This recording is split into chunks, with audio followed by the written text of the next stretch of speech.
What's going on, people? Welcome back to the Red Devil Circle. Guys, some interesting stuff has dropped today from Sir Jim Ratcliffe. Earlier in the day, he's spoken to the Times, and I'm gonna get into it with you guys. But first of all, guys, smash a like and subscribe to the channel. And thank you for watching from wherever you're watching from. I hope you're having a great day. I had just got back from work, and um, I just want to dive right into this because he's come out with some really interesting takes, and I don't completely agree with everything he said, but at least 95% of what he said kind of makes sense to me. The cost cutting I don't exactly agree with, which I'm gonna talk to you about later in the video, but he did make sense. He did make sense, and be that a political way of addressing the fans, or be that him just coming out to stand up and back the work they're doing behind the scenes. I'm not I can't say that 100%. It could be a bit of both. It could be completely political, or which I don't believe it's completely political, but I think it can be a bit of both. And you have to read between the lines in terms of when people in people in power come out to speak. So that's what we're gonna try to do here. But let's delve right into it. So Sir Jim Ratcliffe was asked what will happen if the Glazers had told him to sack Amorim, and this is his exact words: "It's not going to happen. He has not had the best of seasons. Ruben needs to demonstrate that he is a great coach. Over 3 years, that's where I would be." So, first of all, he's acknowledged that Amorim is not doing so well in terms of utilizing what he has and getting probably the best possible outcome out of it. But he's also in the know that this is a process, that this is going to take some time. You've drawn him out of a club to play a certain style of football, and you haven't given him all the tools. But the fact that he acknowledges that he needs time to see his works, you need to give him time to see what he's working towards in terms of making the team play a certain way, play a certain style of football. Um, I thought that was good because most of the time it's Amorim in the press, right? It's Amorim taking the heat. He's the kind of the face of the franchise, or the face of the club. He takes most of the heat, and I'm guessing that's part of the job. But sometimes you need the owners to come out and speak like this to back the manager, and I think he did that. He did that today, and that is a good thing. Um, in its entirety, that's a good thing for the manager. He definitely said a lot more here, and he's also asked if he intends to give Amorim 3 years. 3 years for this job, and he said yes, 3 years, because things don't happen overnight. And later in that interview, he also made reference to Arteta and the job they're doing at Arsenal and stuff like that. So he needs 3 years to demonstrate that he's a great coach. It's the summary of what Radcliffe has come out with, and that was the most important things that he came out to say, in my opinion, because over the past week, there's been a lot of pressure on the manager, and during the international break, I think it's a good moment to come out and speak about the manager. And just one more thing on Ratcliffe that I have to bring out, which I think was very good. He spoke about the academy, and this is his exact words: "The academy has slipped at Manchester United. You need the academy to be producing talent all the time, it helps you financially. So you can look at this in different ways, right? Yes, definitely we need to produce talents, but if you look at other big clubs as well, it's like one or two or so that breaks out every now and then in the season or so. Um, I won't say we've had glowing success of that, but we've also produced some talents that broke through to the first team in the last couple years.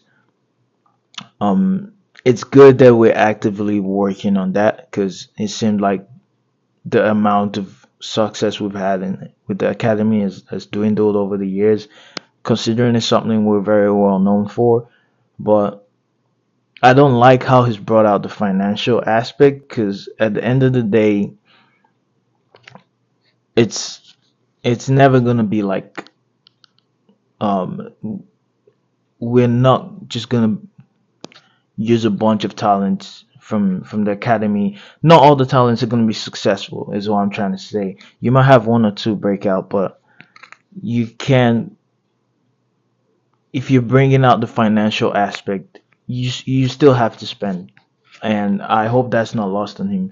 But you have to spend, and that's the only way you're gonna compete with people who are ahead, um, ahead, especially in terms of recruiting talent, in terms of spending money to bring what you need right now to get to where you want to be. So I don't like that he's brought out the financial aspect, but I'm sure it's not lost on him what is needed for this team because I'm just hoping from his reference of managers at other clubs and what they're doing that at least he has a sense of what needs to be done. And that's the only hope I can take from this. But I don't like that he's brought up the financial aspect. And but my overall thought after going through social media and seeing what has been said, I was disgusted before this international break because right before the Sunderland game, a lot was said about Amorim cutting straight into the system, his character, how he looks away during the penalties. Just so much bullshit that wasn't needed. It was just terrible. It was disgusting. And my main point for today is to the fans. We really need to look at ourselves. Um, we're trying to say, oh, everyone's saying, oh, we have to destroy everything from the top to the bottom, right? From the board to whatever, to the players. We need to revamp the whole thing, but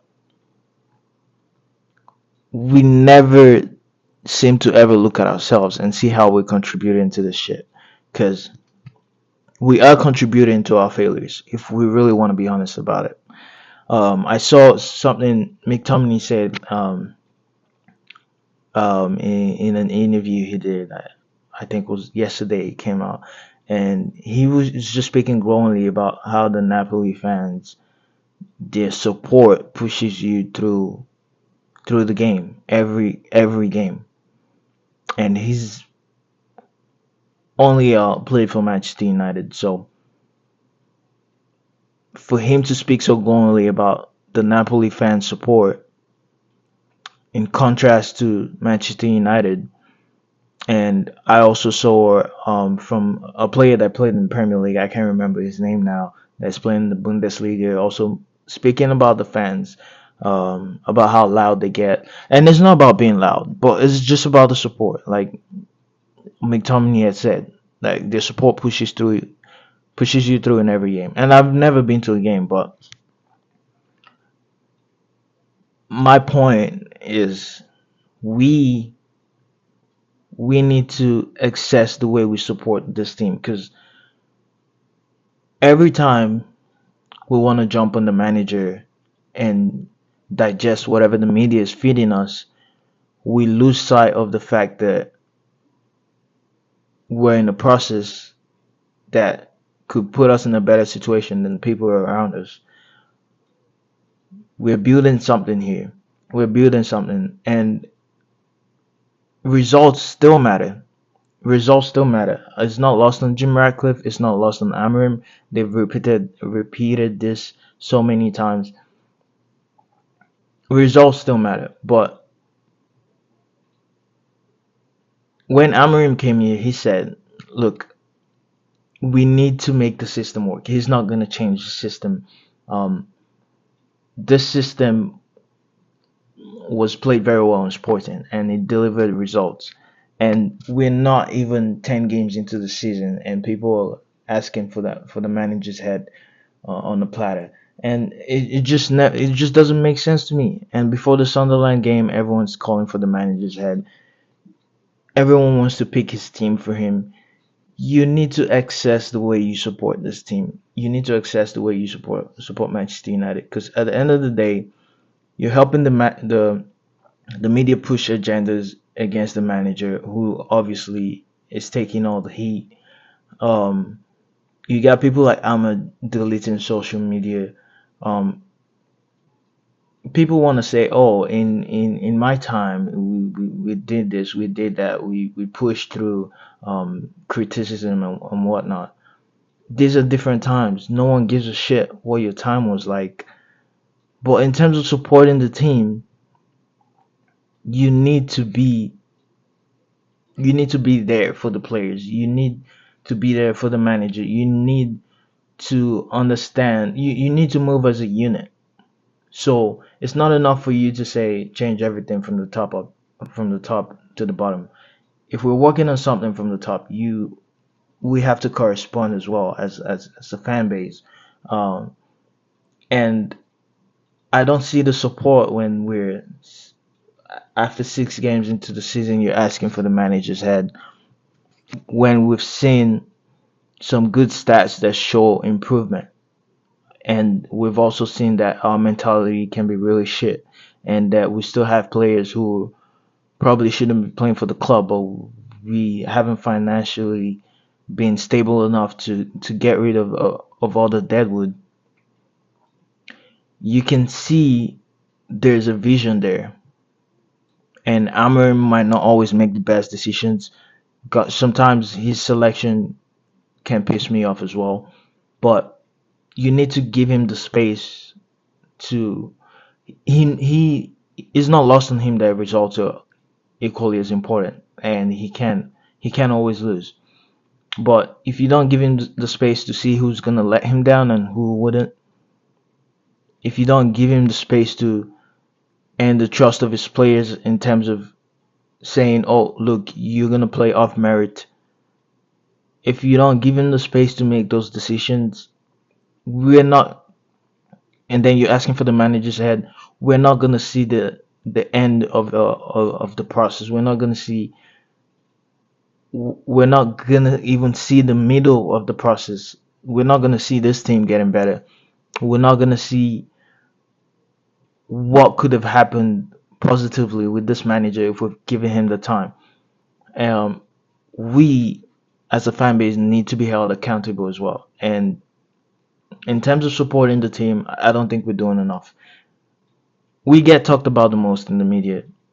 We get talked about the most because of our history and because of the way the club is right now. And you put Manchester United on your post, you get top hits. So we as a fan base are aware of this, but we're so quick to jump on the agenda that the media pushes there, and I don't know why that is, but we need to be more self-aware. And I've been ranting about this for what 5 minutes now, because I think this is important. As much as you want everything to change around you, you need to change as well. We need to support better. We need to support better, and I think that might have been a slight dig from McTominay there in that press conference, but in that interview, but it opened my eye a little bit because we it was just disgusting on social media before the Sunderland game. It was absolutely disgusting. The manager couldn't catch a break. Um, I don't think that's healthy for the team. This people on social media, and you can't just say not all of them can delete social media because they have their own brands, they do their own thing, they have families, they have things to work towards. Um, you can't just say delete and not use social media. Just you can't. They can't completely do that. It's gonna come up in the family conversation or something. It's always gonna come up. So support your team in the right way. And when it's not right, when it's the right time, you speak up. I'm not saying support blindly, but you need there's there's a limit to things. There's a limit to things. Like I said, we're not even 10 games in, and everyone's altering shit and so on social media, and we need to calm down and assess ourselves and see how we can help the team because at this point in time we're not doing that. So that's where I'm gonna leave it at. I don't think I've missed anything here really important apart from there's news from Talksport also that Kobe Mainu might be leaving and Napoli is still considering Kobe Mainu. Um, in my opinion, I want Mainu on the team. I want Mainu on the team. I think he's a brilliant talent, but he needs the legs, not just the legs, but the spatial awareness to be able to play that position. Um, he has the technical ability, but in terms of pace, he in terms of change of pace in that position, very important. Um, your range of passing needs to be very top as well. I support the manager, but I also want to see Manu thrive in the team. But in my opinion, if he doesn't fit the bill, it is what it is. Um, we I'm in support of moving him on to. No player is too important for Manchester United. He's a great talent, and I would hate to see him leave. But if it's not working out, it's not working out, and that's where I'm at. If it doesn't work out, it doesn't work out. But I do want to see him. I do want to see him win in this team, and I want him to put his head down and see if he can get a chance from Amorim. He's made some good cameos coming off the bench as well, but he needs to keep doing that. And all this stuff about Napoli just need he needs to cool off because at the end of the day, he's still playing for Manchester United now, and that's what we need to. He needs to be focused on. Um, I think he'll get his chances because Amorim has said before that no one likes Menu more than he does. I don't know if that's still the case, but I hope it works out. If not, I'm open to having someone else who can play the system very well because I have a lot of hope. It's a modern system, and if you're not able to keep possession in football, I just feel like you it's just like rolling the dice. You're not in control of the game, and this is the kind of football that where you can control the game and also pose a big threat going forward. And that's the kind of football I like. I don't like hopeful football. So I really want to stick this through, especially seeing as this manager has had success in the Champions League doing that. We've not had a manager like this before who speaks very honest about what he's trying to do, and we just need to give him that support. There was also something I wanted to touch on before I end this video. Very important as well. It was from a former Manchester United coach, and this just summarizes all I've been saying. To be honest, about how we act as a fan base and about Amorim and just the entirety of the whole thing. So, former Manchester United coach Ran Muhlenstein, he he was speaking on Sky, and he said there's nothing wrong with any system. It's all about whether the players can execute the system. And I think he's trying to say what Amorim should have said, instead of saying that he backs the system 100%. He's saying that Amorim should have gone with lighter terms. Like he's saying that Amorim should have made his words a bit more digestible for people, but I don't believe that. So he said there's nothing wrong with any system. It's all about whether the players can execute the system, and if they can't, then you need to adapt. In my opinion, otherwise you keep trying to do the same things and nothing changes. In the modern game, people sometimes start with a 4-3-3 and very quickly shift into a 3-4-3. It depends how the game evolves, what the opposition does, and what kind of system they play. Doesn't matter. Um, that's not exactly the sentence I was trying to read from what he spoke about, but he also spoke about Amarim saying things a bit more digestible for people in terms of the system. Um, I believe that's one of the problems we have, because how would you ask for a honest manager and then you get a honest manager and then you're not happy about the manager being honest in his words? You want him to say it in a way that's gonna be pacifying for you. You're not a baby. We needed a honest manager and we have it. And he, bad or not bad, he gives it to us as it is. He says it as it is, and that's I can deal with that. But some people think that they want honesty, and then when they get honesty, it's hard for them to take.